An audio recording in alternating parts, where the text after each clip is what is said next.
तळोदा हादरलं. चक्क भिंत फोडून 30 ते 35 लाखांचे मोबाईल लंपास पोलिसांसमोर मोठे आव्हान. नंदुरबार जिल्ह्यातील तळोदा शहरात चोरट्यांनी अक्षरशः पोलिसांना खुलं आव्हान देत एक धाडसी चोरी केली आहे. शहरातील गुरुकृपा मोबाईल दुकानाची मागील भिंत फोडून चोरट्यांनी दुकानात प्रवेश केला आणि विक्रीसाठी ठेवलेले अंदाजे 30 ते 35 लाख रुपयांचे मोबाईल लंपास केले. धक्कादायक बाब म्हणजे चोरट्यांनी मोबाईल घेऊन जाताना त्यांचे बॉक्स आणि चार्जर दुकानाच्या मागील बाजूस फेकून दिले. यावरून चोरट्यांचा उद्देश केवळ महागडे मोबाईल पळविण्याचा असल्याचे स्पष्ट होत आहे. घटनेची माहिती मिळताच तळोदा पोलिसांनी घटनास्थळी धाव घेतली. चोरीचे गांभीर्य लक्षात घेऊन स्थानिक गुन्हे शाखा आणि फॉरेन्सिक पथकालाही तपासासाठी पाचारण करण्यात आले. दुकानाचे मालक लखन सिंधी आणि पंकज सिंधी यांनी प्रामाणिक प्राथमिक अंदाजानुसार सुमारे 30 ते 35 लाख रुपयांचे मोबाईल चोरीला गेल्याचे सांगितले आहे.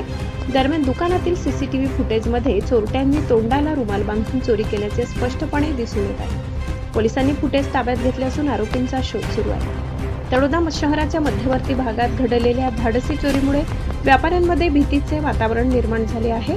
भिंत फोडून एवढ्या मोठ्या प्रमाणात चोरी होणे ही पोलीस यंत्रणेसाठी मोठी कसोटी ठरणार आहे. आता या चोरट्यांना पोलीस किती लवकर जेरबंद करतात याकडे संपूर्ण जिल्ह्याचे लक्ष लागले. अधिकृत तपास सुरू असून पोलिसांकडून पुढील माहितीची प्रतीक्षा आहे. आशापुरी न्यूजसाठी मुख्य संपादक लाला चव्हाण यांचा ग्राउंड